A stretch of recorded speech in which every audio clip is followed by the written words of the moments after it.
이제 반팔 입으신 분들이 별로 안 계시네요. 여름을 보내기를 좀 아쉬워하시는 분들만 좀 입으신 것 같은데, 감기 걸리기 참 좋은 날씨죠. 건강을 위해서도 기도해 주시고, 특별히 우리 부친님, 모친님들 환절기에 건강을 위해서 또 함께 성도님들 기도해 주시면 좋겠습니다. 오늘은 느헤미야를 통해 본 교회 회복의 원리 세 번째 시간으로 느헤미야 2장을 가지고 같이 하나님 말씀을 살펴보도록 하겠습니다.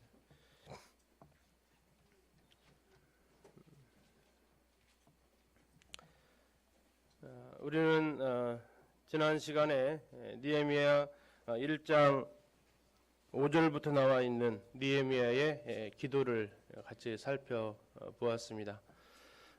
그의 기도에 네 가지의 내용이 들어가 있었는데, 첫 번째는 자신의 기도를 들으시는 그 하나님에 대해서 그 하나님의 성품을 기억하고 또 하나님 앞에 영광 돌리면서 특별히 그분 앞에 긍휼을 구하는 이런 모습을 볼 수 있었습니다. 두 번째, 이제 시선을 자신의 모습을 바라보면서 그는 죄를 자백하는 이스라엘 백성들의 그 죄가 곧 자신의 죄라고 같이 동일시하면서 죄를 하나님 앞에 회피하거나 변명하지 않고 통회하는 이런 모습을 같이 보고, 특별히 하나님의 말씀을 알지 못하는 것이 또 하나님의 말씀을 지키지 않은 것이 큰 악이라는 사실을 같이 보았습니다. 세 번째, 그는 이제 하나님의 긍휼하심에 또 바탕을 해서 하나님의 그 약속을 붙들고 다시 돌아오면 하나님 받아주실 것이라고 하셨던 그 하나님의 그 약속을 붙들고 하나님 앞에 기도하는 이런 모습을 같이 보았습니다. 그리고 끝으로 이 일에 자신의 삶을 드리겠다고, 이제 이 하나님의 성전이었던 예루살렘 이 성벽을 건축하는 이 일에 누군가를 보내주셔서 하게 해달라고가 아닌 바로 내가 그 일을 감당할 수 있기를 소원하니까 내가 이 일을 왕에게 얘기할 때에 하나님, 왕이 나에게 은혜를 베풀게 해주십시오.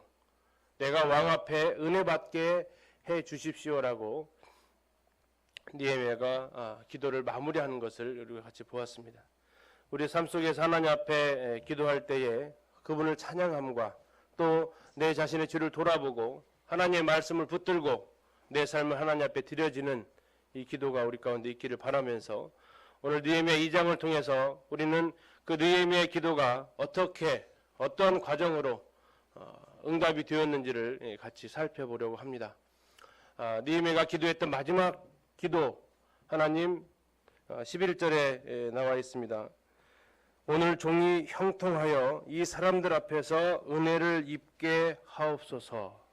이렇게 기도하는, 이 사람들 앞에 은혜를 입게 해달라는 이 기도가 어떻게 하나님께서 응답하시는지를 우리 같이 2장 1절부터 살펴보려고 합니다.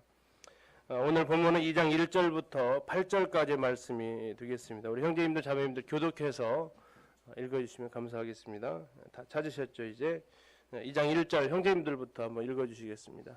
시작.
예, 감사합니다. 오늘 1절에서 8절까지를 보면서 기도하는 사람의 기도하는 과정 속에서의 삶의 모습을 살펴보도록 하겠습니다. 하나님께서 이 기도 응답을 어떻게 들어주시고 그 순간에 느헤미야가 어떻게 또 처신했는지, 그러므로 인해서 우리가 방금 8절에서 보셨지만 1절부터 8절까지 많은 구절 중에서도 참 제 마음을 울렸던 것 중에 하나가 8절에 있는 내 하나님의 선한 손이 나를 도우심으로, 하나님의 선한 손이 도우시는 이 모습을 같이 살펴보도록 하겠습니다. 먼저 1절을 보시면요, 아닥사스다 왕 제20년 니산월에 왕 앞에 포도주가 있기로 이렇게 나와 있습니다. 자, 1장 1절을 보시면 그 시간이 하나 나와 있는데요, 1장 1절을 가서 보시면 그 동그라미 치고 그 다음에 있죠. 아닥사스다 왕 제20년 무슨 월이에요? 기슬루월. 자, 2장 1절은 아닥사스다 왕 제20년 무슨 월? 그냥 1월 2월 해놓으면 좀 알겠는데 뭐 기슬루월이니 니산월이니 감이 전혀 안 오죠. 시간적인 시간이 쉽게 얘기하면 흘렀다 이겁니다. 시간이 흘렀다. 그러면 얼마나 흘렀느냐? 이때 당시 달력으로 계산해 보니까 지금 시간이 흘렀는데 약 4개월이라는 시간이 흘렀다라는 것입니다.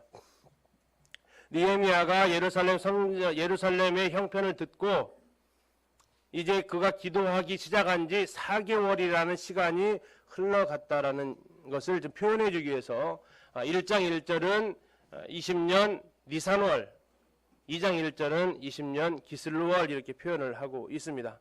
다시 말해서 우리는 지금 한 주 만에 2장 1절로 넘어왔지만 느헤미야는 한 주가 아니라 4개월간에 걸쳐서 1장에서 2장으로 지금 옮겨오고 있다라는 겁니다.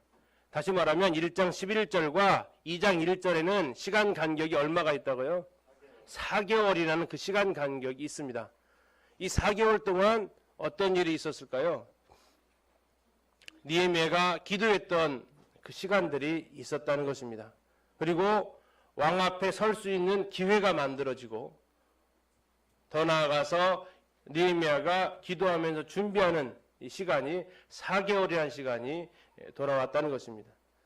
지난주에 잠깐 말씀 드리면서 이 페르시아는 워낙 땅덩어리가 크기 때문에 계절마다 왕이 근무를 하는 곳이 변합니다.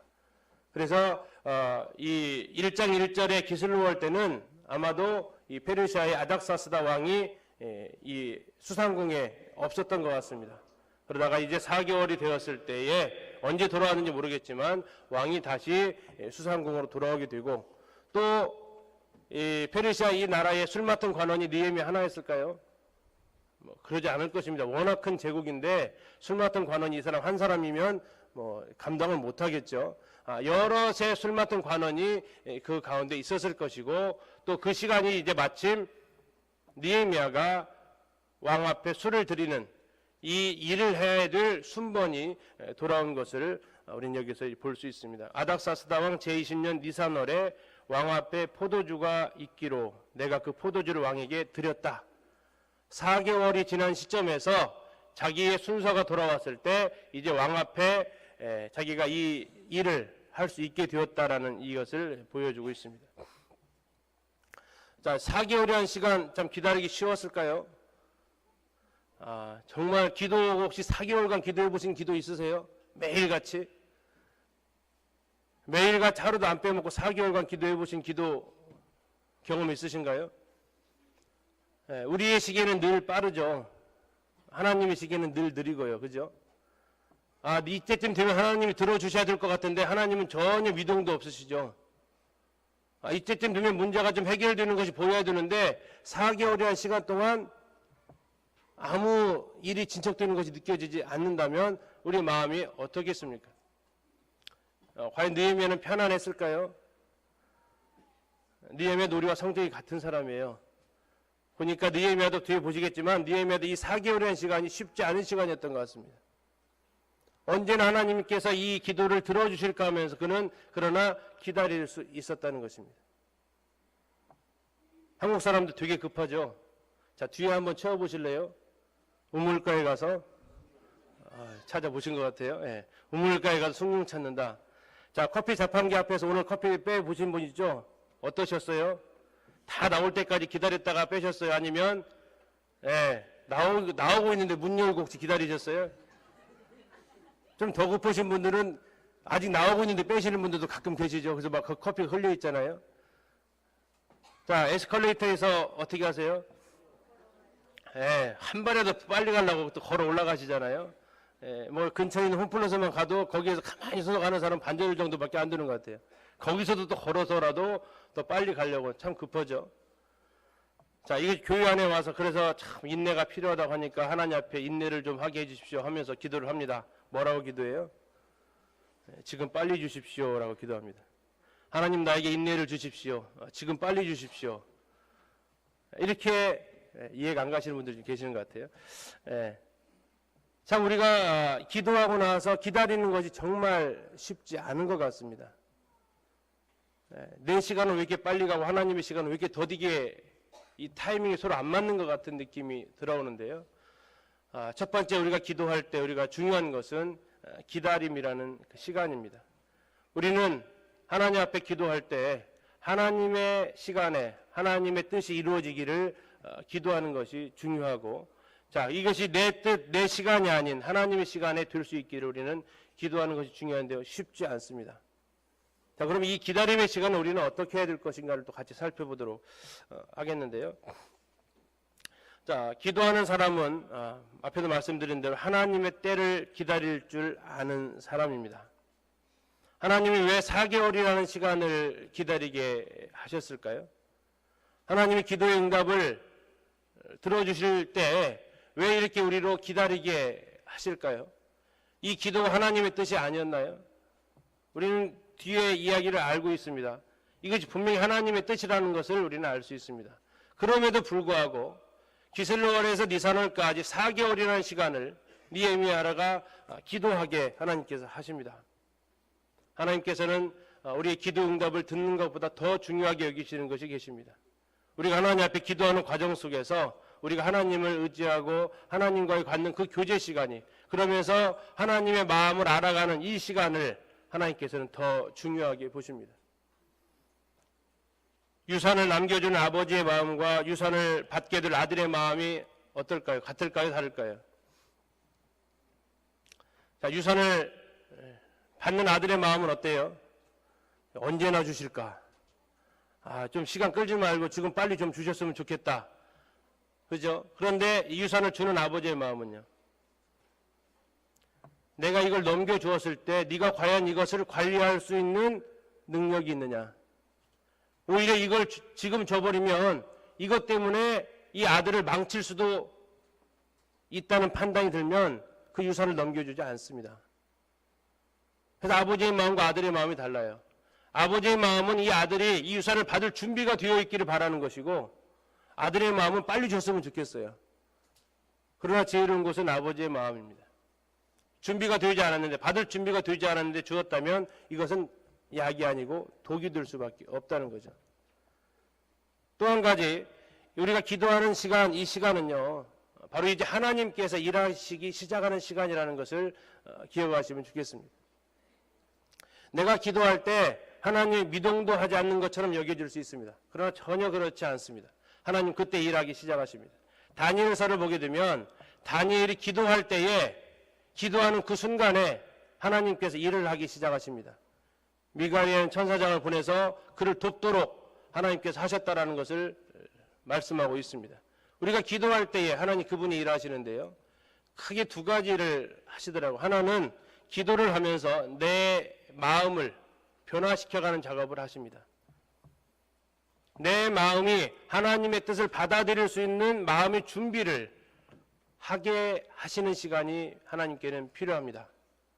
그래서 하나님께서 주시는 것에 대해서 감사함으로 받을 수 있는 그 준비를 할 수 있도록 내 마음을 준비시켜주는 작업을 하시고, 마치 유산을 아들에게 넘겨줄 때 이 아들이 이 유산을 잘 활용할 수 있을 때가 될 때까지 기다리는 것처럼, 하나님께서 이 기도의 응답을 하셨을 때 이 기도의 응답을 통해서 하나님께 찬양하고 다시 하나님 앞에 영광 돌리고 하는 내 계획대로 내 뜻대로 기도한 것이 되지 않았더라도 하나님을 인정하는 이런 마음의 준비를 하시는 시간이 바로 기도하는 시간입니다.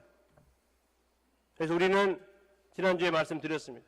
기도란 내 뜻을 관철시키는 시간이 결코 아닙니다. 내가 하나님 앞에 기도하고 금식 기도하고 철야 기도해가지고 내가 마음속에 있는 이 소원이 하나님 들어주십시오 하고 떼쓰는 시간이 아니라는 것입니다. 기도한다는 것은 내 뜻과 하나님의 뜻이 맞는지를 확인하는 시간입니다.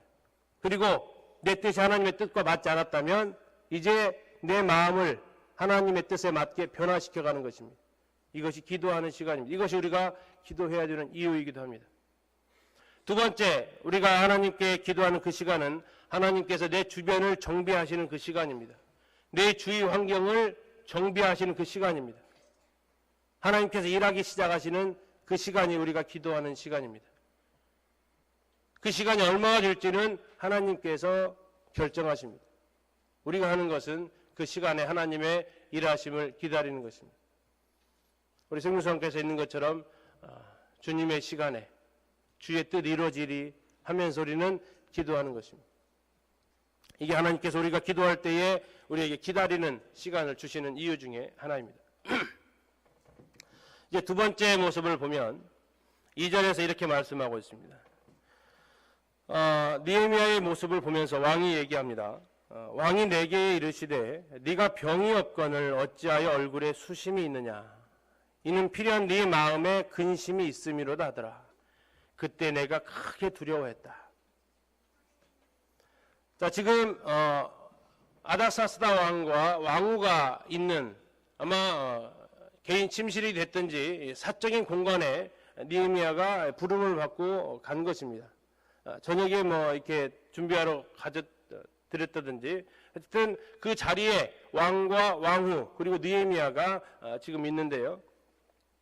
왕이 술잔을 들고 오는 음식을 먹을 거리를 들고 오는 이 느헤미야의 표정을 보는데 예전과 같지 않아요. 느헤미야의 표정을 보는데 분명히 아프진 않아요. 뭐 낮에 활동하는 것을 보거나 해서 전혀 아픈 것 같지 않은데 얼굴에 이상하게 그림자가 드리워져 있어요. 얼굴에 평안함이 없어졌어요. 위로가 되시죠? 느헤미야는 4개월간 하나님 아무것도 안 하셔도 아주 마음이 편안하고 이러지 않다는 거, 그러지 않았던 것 같아요. 왜 그러냐면 이것은 너무나도 그에게 고통을 주는 시간이었습니다. 예루살렘 성벽이 회파되고 성문이 소화되고 백성들은 능욕을 받는 이 모습은 느헤미야로 하루하루가 정말 힘든 그 시간이었던 것 같습니다. 그것이 자연스럽게 얼굴빛으로 드러나는 이런 모습을 보게 되고 이것을 주변에 있던 왕까지도 알아차리게 되었습니다. 혹시 일부러 연기하는 거 아닐까요? 연기했다면 왕이 크게 두려워했다라는 이 표현을 쓰지는 않았을 것입니다. 아닥사스다 왕이 느헤미야에게 이야기합니다. 네가 병이 없거늘 어찌하여 얼굴에 수심이 있느냐. 보통 신하가 왕의 얼굴을 살핍니까? 왕이 신하의 얼굴을 살핍니까? 그러죠. 신하가 왕의 얼굴을 살피는 것이 정상입니다. 근데 지금 어떻게 됐습니까? 왕이 신하의 얼굴을 살핍니다. 이건 평소에 느헤미야의 삶의 모습을 우리가 볼 수 있는데요. 그가 평소에 왕 앞에서 어떻게 행동했는지를 볼 수 있는 장면이기도 합니다. 자, 직장에 지각을 한 두 회사원이 있다고 한번 생각해 보십시오. 직장에 지각을 했습니다. 근데 두 사람에게 대하는 직장 상사의 태도가 달라요. 또 늦었구만 이러고 또 한쪽에서는 무슨 일이 있었어? 자, 왜 이렇게 달랐을까요? 평소에 그의 직장에서 삶이 이런 다른 반응을 나타나게 하죠. 자, 느헤미야가 평소에도 이랬다면 또 그러냐? 이랬을 거예요. 그런데 평소에는 전혀 그런 모습이 보이지 않았던 느헤미야였단 말이에요. 그런데 오랜만에 만났어요. 순번을 타서 왔기 때문에 야, 예전에 네 모습과 좀 다른데 도대체 무슨 일이 너에게 일어난 거냐? 자, 우리가 기억하십시오. 1장 11절에 느헤미야가 뭐라고 기도했습니까? 이 사람들 앞에서 뭐 해달라겠어요? 은혜를 입게 하옵소서 했어요. 자, 왕이 신하의 표정을 살핀다. 있을 수 없는 일이고요. 당시의 제국시대는 더 그렇습니다. 또 하나, 이걸 물어본다. 이것도 있을 수 없는 일입니다. 이것은 당시 페르시아의 왕궁의 법도에 의하면 복면 씌워서 잡혀갑니다. 너는 분명히 지금 악한 계계를 꾸미고 있다. 음모를 꾸미고 있다. 이렇게 몰아서 죽여도 아무 일이 없습니다. 그럼에도 불구하고 지금 아닥사스다 왕이 느헤미야의 표정을 살피고 그 앞에서 꾸짖는 게 아니라 네가 어찌 내 앞에서 지금 수심 있는 것이냐 꾸짖는 게 아니라 네가 지금 무슨 걱정이 있길래 네 얼굴빛이 이러느냐 라고 묻고 있는다는 겁니다. 하나님께서 사람들 앞에서 느헤미야가 은혜를 받게 하시는 기도응답을 보여주는 하나의 모습이기도 합니다. 그가 크게 두려워했다라고 표현하고 있습니다. 크게 두려워했다. 쉽게 하면 연기가 아니었다는 얘기입니다. 왜 두려워했느냐? 아까 말씀드린 대로 페르시아의 왕궁 법도, 특히 술 맡은 관원장, 왕의 음식을 다루는 이 직업은 당시에 우리나라도 조선왕조도 많이 있지만 왕이 가장 많이 죽는 것 중에 하나가 독살입니다. 음식에 독 타면 아주 쉽게 제거할 수 있기 때문에 서서히 죽어가는 독을 타기도 하고 아니면 그냥 한 방에 훅 보낼 수 있는 독을 탈 수도 있습니다. 그래서 이 음식을 관련된 이 사람들은 항상 조심해야 되는, 자칫 잘못된 표정을 보였다거나 하게 되면 의심을 사서 죽을 수 있는 그런 위치에 있다는 것을 우리가 살펴볼 수 있는데요. 다시 말해서 지금 술 맡은 관원장으로서 자기가 이때 제대로 대처하지 않으면 자기의 목숨이 지금 달아날, 복면 씌워서 그냥 형장의 이슬로 사라질 수 있는 이런 순간이고, 또 하나는 지금 느헤미야가 몇 달 동안 기도했어요? 4개월 동안 기도했어요. 자, 4개월 동안 기도해왔는데 이 자기가 해왔던 이 4개월 동안의 기도가 지금 이 순간에 자기가 어떻게 하느냐에 따라서 이 기도의 응답이 이루어질지 아니면 기도의 응답이 물거품이 될지 아니면 또 시간이 미루어질지 이러한 것도 우리 같이 생각해 볼 수 있겠습니다. 자, 이때 느헤미야가 3절에서 이렇게 대답을 합니다. 왕께 대답하되 왕은 만세수를 하옵소서. 내 조상들의 묘실에 있는 성읍이 이제까지 황폐하고 성문이 불탔사오니 내가 어찌 얼굴에 수심이 없사오리까. 자, 느헤미야가 이제 왕 앞에 대답을 합니다. 크게 두려워했는데요. 다시 정신을 가다듬고 왕 앞에 만세수를 하옵소서. 만수봉하십시오. 우리식으로 표현하면. 자, 내 조상의 묘실에 있는 성읍이 지금까지 황폐하고 성문이 불타 있습니다. 그러나 고칠 수가 없습니다. 자, 이때 느헤미야의 지혜를 우리가 한번 생각해 볼 수 있는 건데요. 느헤미야가 예루살렘이라는 단어를 안 썼습니다. 지금 안 썼어요. 자, 지금 3절인데요. 안 썼습니다. 몇 절에서 쓰고 있나요? 방금 읽어보셨는데.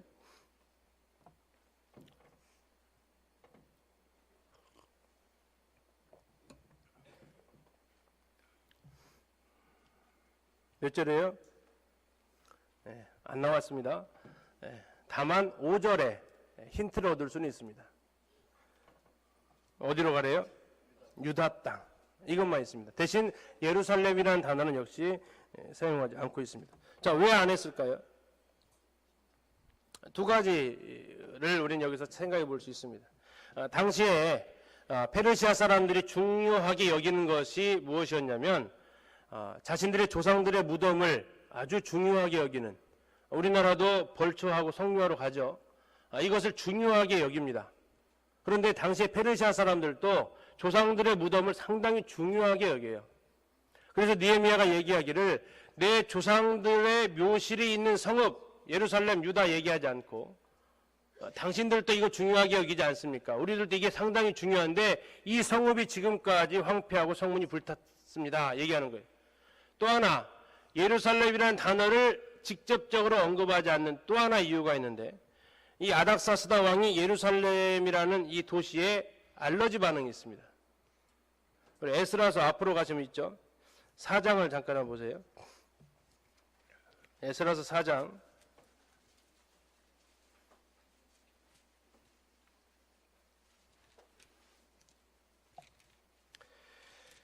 11절을 잠깐 먼저 보시면 아닥사스다 왕에게 이렇게 나와 있죠. 지금 이 왕이 지금 느헤미야 앞에 있는 이 왕입니다. 같은 사람이에요. 자, 그 사람한테 이제 초본을 올립니다. 무슨 초본이냐면 예루살렘 성을 중건하려고 한다라는 이 소식을 갖다가 이제 쭉 고자질하는 겁니다. 당시에 그 방백들이. 이때 왕이 대답한 것이 나와 있습니다. 19절 보시면요. 왕이 이 편지에 대해서 답장을 보내는데 이렇게 말합니다. 명령하여 살펴보니 과연 이 성읍이, 이게 어디예요? 예루살렘입니다. 이 성읍이 예로부터 왕들을 거역하며 그 중에서 항상 패역하고 반역하는 일을 행하였으며 옛적에는 예루살렘을 다스리는 큰 군왕들이 있어서, 이거 솔로몬 다윗 등입니다. 강 건너편 모든 땅이 그들에게 조공과 관세와 통행세를 다 바쳤도다. 자, 아닥사스다 왕이 가지고 있는 예루살렘이라는 이미지 어떤 것 같아요? 아주 부정적입니다. 예루살렘 이 성은 19절에 보셨던 대로 왕들에게 거역하는 성이고 항상 패역하는 성이고 반역을 일삼는 성이다라는 것이 아닥사스다가 가지고 있었던 예루살렘의 이미지예요. 자, 이 사람 앞에 가서 느헤미야가 제가 예루살렘 성벽을 좀 중건으로 가야겠는데요 하면 뭐라고 할 것 같아요? 아마 이런 지하에 거절을 당할 겁니다. 자, 이것을 느헤미야는 잘 알고 있었어요. 그래서 느헤미야가 지혜롭게 이것을 이야기를 합니다. 예루살렘이라고 말하지 않고 내 조상들의 묘실이 있는 성읍. 그러다 5절에서 제대로 밝힙니다. 예루살렘은 단어는 쓰지 않습니다. 유다 땅으로 보내달라. 그러면 왜 그랬냐? 4절에서 허락을 하거든요. 허락하니까 제대로 이야기를 하는데 하기 전까지 얼마나 그가 신중하게 이것을 준비했는가를 볼 수 있습니다. 자, 이것은 에스더가 자신의 민족을 구해달라고 했던 에스더서에 나오는 장면과도 동일합니다. 이때도 에스더가 아하수에르 왕한테 얘기를 하죠. 나와 내 민족이 팔려서 죽임과 도륙함과 진멸함을 당하게 되었나이다. 지금 자신의 민족을 밝혔어요? 안 밝혔습니다. 모르드게가 왕궁 들어가는 순간부터 밝히지 말라고 했던 명령이고 이 순간에도 밝히지 않습니다. 대신 나와 내 민족이 지금 죽임을 당하게 되었습니다. 왕이 어떻게 반응해요? 누가 감히 내 왕후를, 이 반응이 나오는 거죠. 자, 그러면서 이 에스더가 자신의 민족을 구해내는 이런 모습을 보이는데 동일하게 여기 나와 있는 느헤미야도 동일하게 자신의 예루살렘 성읍이 아니라 조상들의 묘실에 있는 성읍이라는 얘기를 하면서 이야기를 하게 됩니다. 자, 우리는 기도할 때 우리에게 주어지는 또 다른 혜택이 하나 있는데요. 그것은 바로 하나님의 마음을 알 수 있게 되더라는 것입니다. 느헤미야가 참 당돌합니다. 자, 아까 앞에서 2절에서 왕이 이렇게 물었습니다. 어찌하여 얼굴에 수심이 있느냐? 어찌하여 얼굴에 수심이 있느냐라고 대답을 하니까 물어보니까 3절 끝에 다시 보세요. 뭐라고? 파란 글색 글씨입니다. 뭐라고 했습니까? 내가 어찌 얼굴에 수심이 없사오리까? 내 조상들의 묘실이 황폐하고 성문이 불탔는데 내가 어찌 수심이 없겠습니까? 이게 말이나 되는 겁니까? 수심이 있는 게 당연하지 않습니까? 예루살렘 성벽이 화폐화되고 황폐화되고 성문이 불탔는데 수심이 없다. 이게 말이 됩니까? 왕이라면 그럴 수 있습니까? 라는 반문이기도 합니다. 잠언에 보니까 이런 말씀이 있습니다. 심령의 근심은 뼈를 마르게 한다고요. 심령의 근심이 뼈를 마르게 합니다. 뼈를 마르는 근심 해보셨나요? 느헤미야는 4개월간 뼈를 마르는 근심 가운데 있었습니다.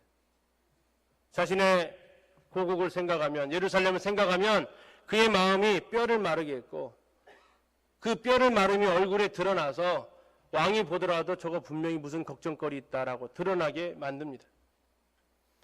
사도 바울이 고린도후서 11장에서 이렇게 얘기합니다. 자기가 40에 하나가만 매를 5대를 맞고 온갖 고난 속에서도 늘 자신의 마음에 눌리는 것이 있었는데 그것은 모든 교회를 위한 염려라고 이야기하고 있습니다. 느헤미야의 염려와 사도 바울의 염려가 어찌 그렇게 비슷한지요? 시편 122편에서 이렇게 말합니다. 예루살렘을 위하여 평안을 구하라. 하나님의 임재가 있는 곳 예루살렘, 하나님의 임재가 있는 곳 하나님의 교회. 우리 기린목교회가 성도님들의 마음 가운데 어느 정도를 차지하고 있습니까? 우리 성도님들 분명한 것은 가정을 살리고 교회를 살리는 것이 아닙니다. 교회가 살아날 때 가정이 살아납니다. 성도들이 교회 안에서 성경적인 가치관으로 살아갈 때 부부관계와 자녀관계, 이게 살아날 수 있습니다. 교회가 살아날 때 자녀들이 살아납니다. 교회 학교가, 우리 중고등부 청년부가 건강해질 때 우리 자녀들이 살아난다는 것을 기억하십시오. 잘 아시잖아요. 초등학교, 요즘은 제가 학교에 있다 보니까 요즘은 부모들이 3학년까지는 어느 정도 흔히 말하는 내 손 안에 애들을 두고 있습니다. 4학년 넘어가면서부터 자신의 손에 애들을 두지를 못해요. 감당을 못해요. 10명 중에 6, 7명은 4학년 이상 된 아이들을 컨트롤 못해요. 다시 말하면 말을 안 들어요. 5학년, 6학년 갔다 대책이 없어요. 그 아이들이 누구의 말을 듣습니까? 듣는 게 하나 있어요. 첫째, 친구들의 말을 듣습니다. 둘째, 자신의 형, 누나, 친형은 안 듣더라고요. 친형, 친누나 말은 안 들어요. 대신 자신이 속해 있는 공동체에 있는 형, 누나 말은 들어요. 우리 자녀들, 특히 사춘기에 있는 자녀들 건강하게 키우시려면, 청년기에 있는 우리 자녀들 건강하게 키우시려면 교회가 살아나야 됩니다. 교회가 살아날 때 우리 자녀들이 살아날 수 있습니다. 이번에 청년 연합 캠프를 하는데 내 자녀를 살리는 마음으로 후원해 주시고 함께 해 주시면 좋겠습니다. 이 공동체가 살아날 때 우리 아이들이 살아나요. 요즘 일부 예배 때 우리 중고등학생들이 하나님 앞에 감사의 찬양을 선택하고 하나님 앞에 감사의 기도를 드리고 있습니다. 정말 그 모습 보는 것만으로도 하나님 앞에 죄송하지만 마음이 흐뭇합니다. 예배는 내가 흐뭇하면 안 되는데 하나님 흐뭇하셔야 되는데, 근데 그 모습을 보고 있는 저희들의 모습이 흐뭇해져요. 교회가 살아나야 됩니다. 교회가 살아나기 위해서는 우리의 마음에 교회를 위한 기도가 있어야 됩니다. 교회의 평안을 위한 기도가 우리 가운데 있어야 됩니다. 느헤미야가 했던 기도이고, 아니 사도 바울이 자신의 모든 고통 가운데서도 했던 기도가 바로 교회를 위한 기도입니다. 우리는 기도할 때 하나님의 마음이 어디에 가 있는지, 하나님이 무엇을 기대하고 계시는지를 비로소 알게 됩니다. 기도하기 전에는 내 주변만 살피게 되더라고요. 기도하기 전에는 내 필요만 살피게 되더라고요. 그러나 하나님 앞에 기도하는 그 순간에 우리는 하나님의 마음을 드디어 알게 됩니다. 기도할 때에 하나님께 주시는 복 중에 하나입니다. 세 번째로 기도하는 사람의 삶의 모습 보면요. 자, 4절에 왕이 이상한 행동을 합니다. 자, 이 보통 안 하는 행동인데요. 왕이 내게 이르시되 그러면 네가 무엇을 원하느냐? 응답이요. 하나님은 4개월 걸렸거든요. 하나님은 4개월. 근데 왕은 어떻게 왔어요? 아주 즉시로 옵니다.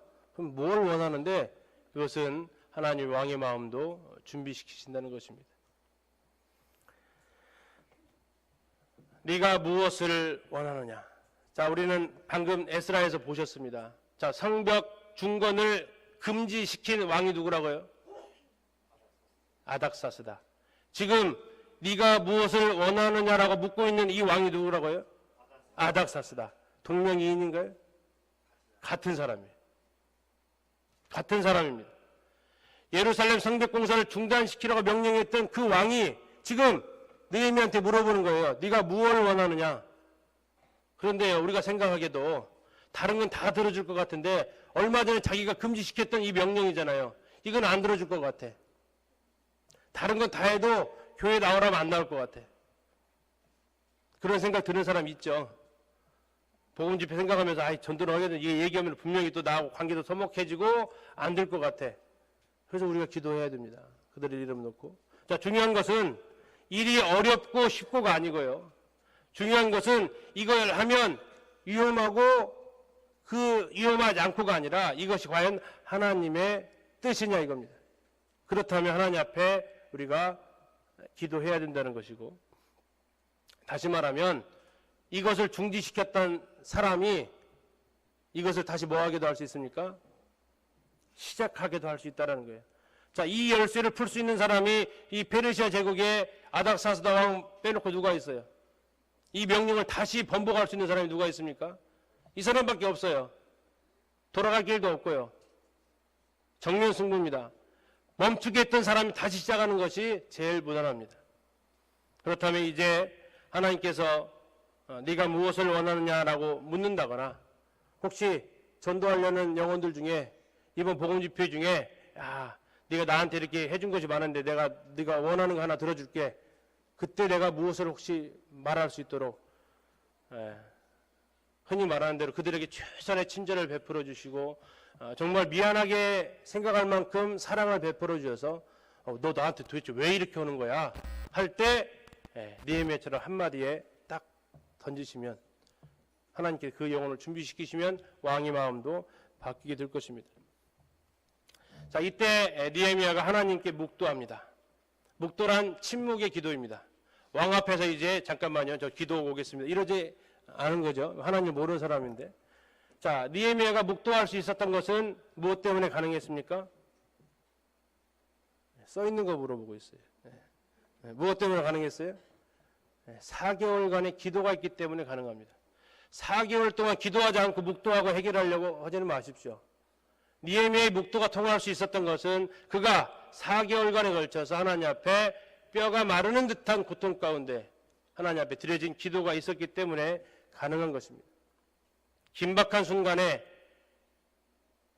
왕 앞에서 느헤미야는 하나님 앞에 먼저 기도합니다. 지금 아까 보셨던 대로 1장 11절에 응답이 되었잖아요.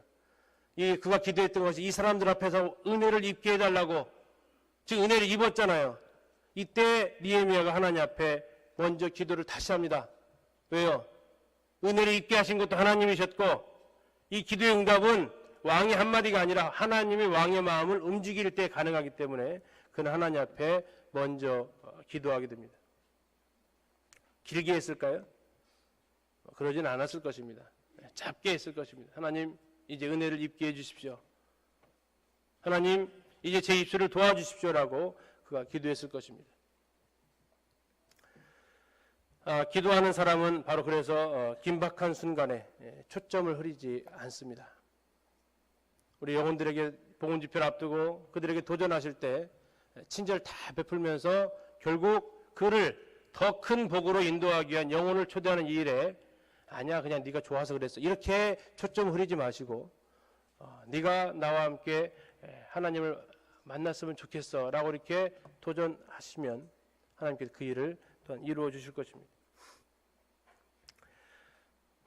마지막 네 번째 모습을 보면요, 이제 5절에 보시면 얘기합니다. 왕에게 이르되 왕이 만일 좋게 여기시고 종이 왕의 목전에서 은혜를 얻었사오면 날 유다 땅 나의 조상들의 묘실에 있는 성읍에 보내어 그 성을 건축하게 하옵소서. 자, 드디어 유다 땅이라는 단어가 나왔습니다. 이게 왜 나왔습니까? 왕이 물어봤잖아요. 무엇을 원하는데? 했을 때 이제 그가 말하고자 하는 본심을 내비치게 됩니다. 자, 이제 우리가 조심할 것 중에 하나는 이렇게 이야기하는 그 순간에 우리는 예의를 갖출 줄 알아야 된다는 것입니다. 상대방을 배려할 줄도 알아야 된다는 것입니다. 느헤미야가 왕한테 어떻게 얘기합니까?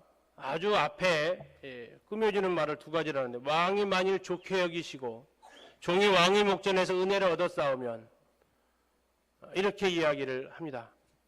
다시 말해서 왕이 만일 제가 이것을 하는 것에 있어서 이익이 있다고 생각하시면, 자, 아까 예루살렘은 아닥사스다의 모습의 반역의 도성이고 말썽만 일으키는 곳인데, 당신의 최측근이 가서 그 예루살렘 성을 중건하게 되면 아마 당신이 이익이 된다고 생각하시지 않겠습니까? 두 번째, 종이 왕의 목전에서 은혜를 얻었사오면, 아까 1장 11절 했던 기도가 그거였어요. 은혜를 입게 해달라고. 자, 이때 우리가 조심할 것은 그들에게 무례하지 않도록 나가는 것입니다. 다니엘 1장에서 채식만 하겠다고 얘기합니다. 내가 채식한다는데 뭐가 문제예요? 이렇게 대답하지 않았다는 거죠. 그 은혜를 입기 위해서 나에게 11일간만 시험할 기회를 주십시오라고 하면서 예의 있게 얘기합니다. 우리의 많은 기도에, 다른 사람들과의 관계에서의 기도에 응답이 실패되는 것 중에 하나가 바로 이런 순간에 무례하게 이야기하고 무례하게 반응을 해서 우리 속담에 다된 밥에 콧바트리고 재 뿌리는 이러한 일들이 일어날 수 있음을 기억하십시오. 느헤미야는 크게 두려움 가운데 이야기를 합니다. 모든 것이 하나님의 지금 기도했던 대로 되어지고 있어요. 이 순간에 그는 하나님 앞에 경외함으로, 그리고 사람들 앞에는 예의를 갖춰서 이렇게 예의를 갖춰서 이야기하는 것을 볼 수 있습니다. 자, 기도하는 사람은 이제 또 하나의 특징이 준비하는 사람인데요. 자, 왕이 물어봅니다. 네가 몇 날에 다녀올 길이며 어느 때에 돌아오겠느냐라고 얘기합니다. 그때 왕이 나를 보내기를 좋게 여기시기로 내가 기한을 정했다라고 이야기를 하고 있습니다. 기한을 정했대요. 자, 기한을 정했다는 얘기는 이거 기도하면서 무엇을 했다는 얘기입니까? 준비했다는 거예요. 가만히 있어봐. 저 보내주시는 거 맞죠? 자, 그럼 제가 이제 한번 계산 한번 해보겠습니다. 이러고 달려들지 않았고 4개월이라는 그 기도하는 그 시간 동안 느헤미야는 이 하나님께서 이 기도를 응답하시면 어떻게 일을 진행할지에 대해서 그가 계획했다라는 것입니다. 왜요? 기도하지 않으면 기회가 주어져도 허둥대다가 놓치고요. 기도를 했는데 준비하지 않으면 또한 그 일을 성취할 수 없습니다. 4개월간이라는 기도 시간이 있었다겠습니다. 그 시간은 준비하는 하나님이 일하시는 시간이었습니다. 나를 준비시키는 시간이고 내 주변 환경을 준비시키는 시간입니다. 지금 하나님께서 느헤미야로 준비하게 하십니다. 네가 언제 가서 언제 올 거냐? 그때 느헤미야가 시간을 이야기를 합니다. 제가 이 정도 시간이 걸리겠습니다. 이것은 그가 지금 시나리오를 구성을 해봤다는 것입니다. 기도하는 사람은 기도만 하고 있는 사람은 아닙니다.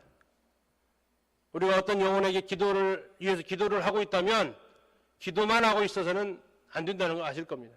그를 찾아가서 만나는 것이고 그를 찾아가서 그를 섬기는 것이고 이것이 함께 갈 때 이게 기도하는 사람입니다. 기도하는 사람 말씀 준비할 때 기도만 하고 있을까요? 그렇지 않습니다. 성경을 읽고 단어의 뜻을 찾아보고 배경을 찾아보고 준비하는 것입니다. 이게 기도한다는 것입니다. 기도한다. 골방에 틀어박혀서만 한다. 성경에서는 그렇게 말하고 있지 않습니다. 그 기도가 물론 첫 번째 해야 될 일입니다. 그리고 이제 우리 삶 속에서 하나님의 역사하심을 기대하면서 준비해가는 일을 동시에 하셔야 됩니다. 기도하는 사람은 걱정하면서 시간 낭비하지 않습니다. 그러다 하나님께서 만약 이 기회가 찾아왔을 때 우리는 이제 내가 어떻게 이러면서 여태까지 기도해왔던 것을 물거품으로 만들 수도 있다는 것입니다. 우리는 기도할 때에 내가 무엇을 준비해야 할 것인지를 보게 됩니다. 교회의 회복을 위해서 우리가 기도하셔야 됩니다.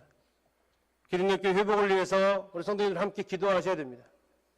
어느 부분이 회복되어야 할 것인지를 하나님께서 보여주실 것입니다. 그리고 그것을 위해서 다른 사람이 아닙니다. 교회의 회복을 위해서 내가 해야 될 일이 무엇인지를 하나님께서 그때 비로소 보여주실 것입니다. 그것이 하나님의 마음을 우리가 알게 되는 시점입니다. 그리고 우리는 그 일을 위해서 이제 진지하게 예의를 갖춰서 질서를 갖춰서 그 일을 진행해 가십시오.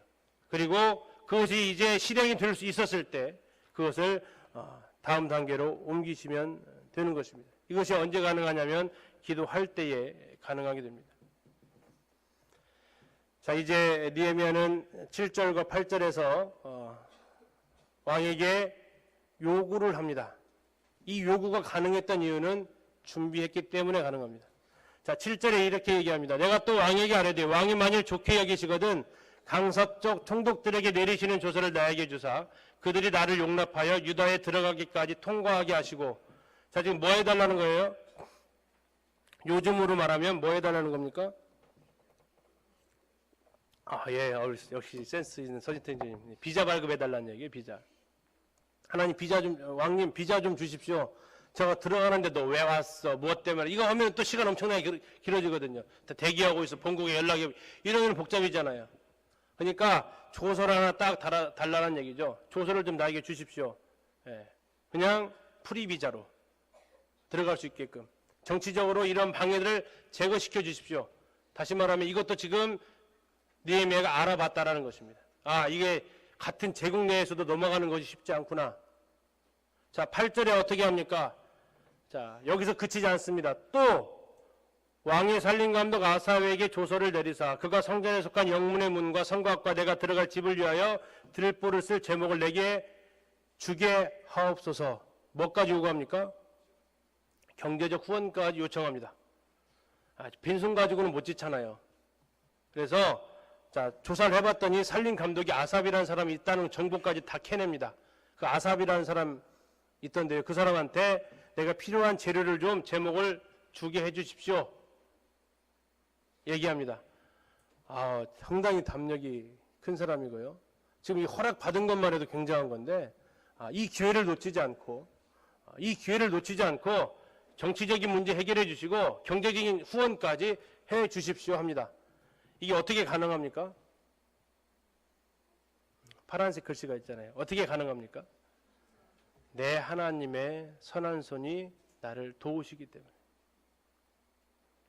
내 하나님의 선한 손이 나를 도우시기 때문에 왕이 허락했다라고 얘기합니다. 자, 우리는 1장에서 느헤미야가 기도하는 것을 보셨습니다. 하나님을 찬양하고 죄를 자복하고 하나님의 약속에 의지해서 기도하면서 내 삶을 하나님 앞에 드리겠다고 제발 이 사람들 앞에 은혜를 입게 해주셔서 이 일이 가능하게 해달라고 기도했을 때 하나님께서 기회를 만들어 주십니다. 아까 님 잠깐 스치고 지나갔는데 이 공적인 자리에서 이 이야기를 했을까요? 사적인 자리에서 했을까요? 2장 6절을 보면 알 수 있는데요. 그때 왕후도 왕 곁에 앉아 있었더라. 자, 공적인 자리일까요? 사적인 자리일까요? 사적인 자리죠. 왕후는 이 공적인 자리에 나타나지 않습니다. 우리나라도 그랬잖아요. 이 하나님께서 만들어주신 장소, 만들어주신 기회가 있어요. 공적인 자리에서 이 얘기했다가는 신하들이 아마 또 난리를 폈을 겁니다. 근데 그런 공적인 자리가 아니라 왕후와 함께 있는 사적인 자리에 하나님이 여건을 딱 만들어주고 느헤미야가 물어보기 전에 왕이 먼저 딱 물어봐주고 자, 이런 모든 과정들이 느헤미야가 만들 수 있는 과정들이 아니었다는 겁니다. 밤중에 왕과 왕후가 같이 있을 때 느헤미야를 불렀어야 되고 그 부르는 타이밍이 느헤미야가 근무하고 있을 때야 되고 근무하면서 느헤미야에게 무슨 일이 있었느냐라고 물어야 되는 거예요. 제가 왕님 저에게 부탁이 하나 이거 아니고 자, 이런 모든 것을 종합해 봤을 때 또 하나 안 들어줄 것 같은 정치적인 문제, 경제적인 후원 이것까지도 하나님께서 다 들어주시는 것을 봤을 때 느헤미야가 내린 단 한마디의 결론은 내 하나님의 선한 손이 나를 도우셨다. 느헤미야의 마음이 준비되어 있습니다. 기도하는 그 시간이, 기다리는 그 시간이 하나님 일하시는 시간이었습니다. 그 시간은 하나님이 느헤미야를 준비시키는 시간이었어요. 이런 필요한 모든 절차를 그가 계획할 수 있도록 준비한 시간이었고 또 느헤미야의 마음을 준비시키는 시간이었습니다. 하나님의 선한 손이 나를 도우셨기 때문에 가능했다. 내가 기도해서 아니다. 하나님 손이 나를 도우셨기 때문에 가능했다. 주변 환경도 변화시켜 주시나요? 자, 이러한 과정 속에서 우리가 살펴보게 될 때 우리가 하나님 앞에 기도합니다. 그리고 하나님께서 기도를 응답하시는 시간 동안 우리는 이제 준비해야 됩니다. 한 영혼을 위해서 기도하셨다면 그 영혼을 위해서 이제 우리가 나아가서 준비하는 그 시간입니다. 그리고 하나님께서 기회를 만들어 주실 것입니다.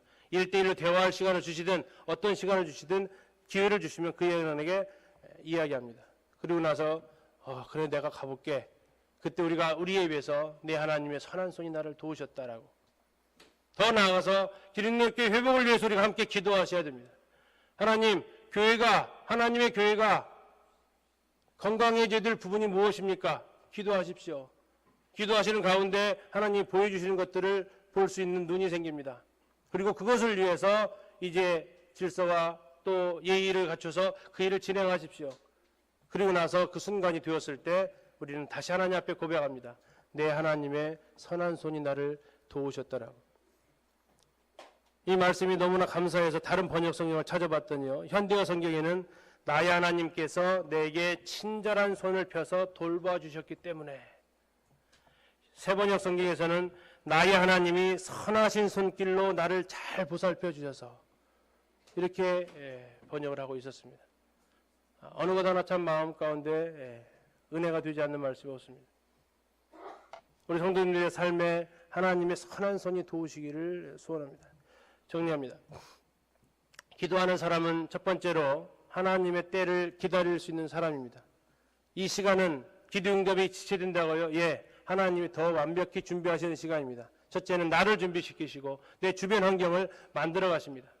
두 번째, 기도하는 사람은 기도하면서 하나님의 마음을 알게 됩니다. 이게 어쩌면 가장 큰 수확이기도 합니다. 기도할 때에 하나님께서 그 마음에 있는 것을 우리에게 보여주십니다. 그리고 우리는 그것을 위해서 기도합니다. 내일부터 복음 집회에서 기도하죠. 기도하시기 전에 30초만 이렇게 기도해 보십시오. 하나님, 제가 이 시간 무엇을 위해서 기도할까요? 물어보십시오. 그냥 기도 눈 감고 하나님 복음 집회를 위해서 기도합니다.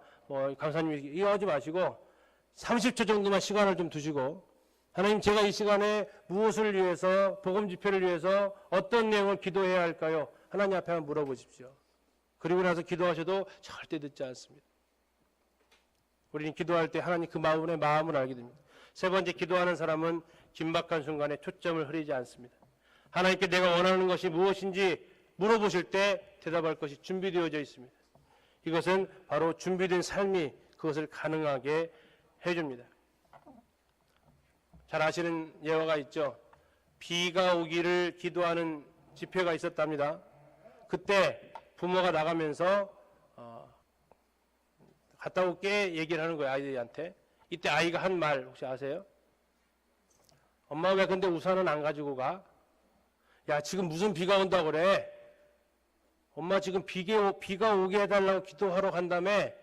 근데 왜 우산은 안 가지고 가? 이 아이의 이 하나의 멘트가 우리를 다시 한번 생각하게 합니다. 기도한다는 것은 하나님께서 들어주신다는 것을 믿기 때문에 하는 거 아닙니까? 그 시간이 언제 될지는 몰라요. 사도행전 12장에서 베드로가 옥에 갇혔을 때 교회가 이를 위해서 간절히 기도하죠. 근데 베드로가 나타났어요. 그때 이 교회의 반응이 어땠습니까? 혹시 유령 본 거 아니냐? 너 지금 제정신이냐? 이게 어쩌면 참 아이러니죠.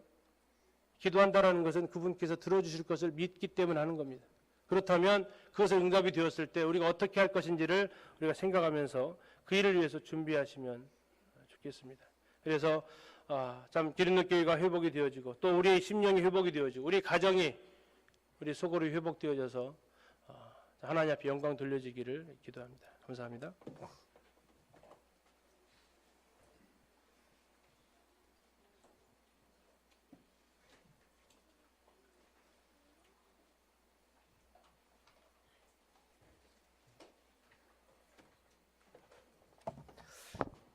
예, 말씀 감사드립니다. 성도님들, 기린노 교회를 사랑하시죠? 함께 기도하시게요. 예, 찬양 한 곡 드리겠습니다. 생명수강가에서 272장 드리시겠습니다.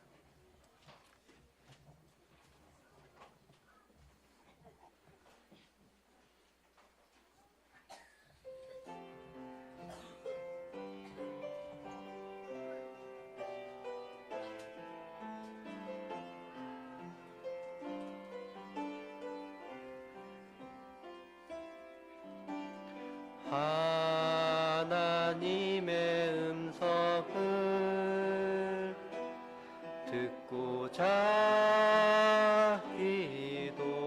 하면 귀를 기울이시고 내 기도를 들어주신다네.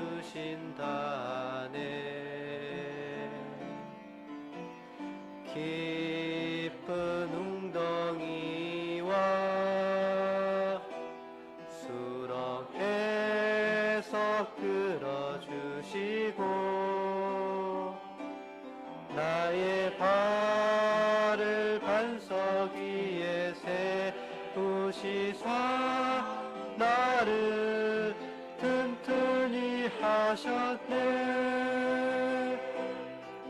새 노래로 부르자 랄라라. 하나님께 올릴 찬송을 새 노래로 부르자. 하나님의 사랑을 주를 의지하고 교만하지 않으면 거짓에 치우치지 아니하면 복이 있으리라. 여호와 나의 주는 크신 권능의 주라. 주의 크신 권능으로 우리들을 사랑하여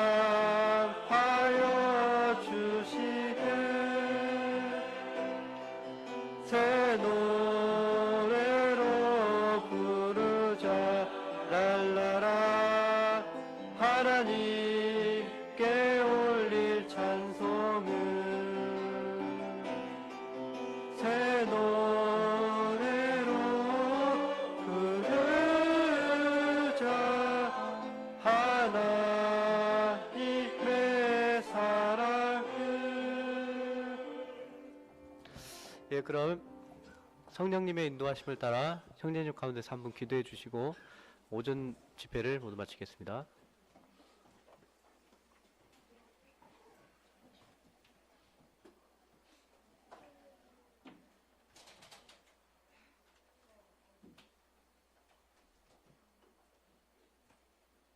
은혜로우신 아버지 하나님, 오늘 느헤미야의 기도를 통해서 왕의 허락을 어떻게 받는가를 보게 되면서 이제 다시 한번 교훈을 받게 되었나이다. 먼저는 자신의 조국과 그 땅을 사랑하는 진실한 느헤미야의 마음이 느껴지고, 참 그가 임금님의 술 맡은 관원으로 자칫하면 위험할 수 있는 그 상황 속에서 하나님의 기도한 그것으로 인하여 드디어 그 왕의 마음을 변화시켜서 기도의 응답을 받는 이 모습을 통해서 또 저희가 어떻게 기도해야 할 것인가를 보게 되었나이다. 아버지 하나님, 내 스스로 내 지혜와 내 뜻으로 하는 것이 아니고 오직 하나님의 능으로 하는 것이 기도의 응답일진데, 느헤미야처럼 진정하고 또한 준비된 마음으로 기도함으로 인해서 전혀 왕이 변화될 것 같지 않은 그 왕이 허락을 다시 내리는 이러한 모습들을 저희가 볼 수 있도록 도와주시길 원합니다. 다가오는 이 복음 집회 온 성도가 함께 정해진 그 시간에 기도함으로 인하여 참으로 놀라운 주의 은혜가 있어지기를 원합니다. 이 기도를 통해서 이 복음 집회 때 참으로 많은 사람들이 주를 찬양하고 나도 구원 받았느라고 또는 받을 것이라고 외칠 수 있는 이런 일들을 볼 수 있도록 도와주시기를 원합니다. 기도하지 않는 게으름을 피지 않도록 도와주시옵소서. 이제 느헤미야의 이런 기도의 과정들을 통해서 우리 자신도 어떻게 기도할 것인가를 보게 되오며 이 주께서 바른 기도할 수 있도록 도와주시기를 원합니다. 이후의 일정도 함께 해주길 원할 때 이 이 모두를 예수님의 이름으로 감사하며 기도합나이다. 아멘.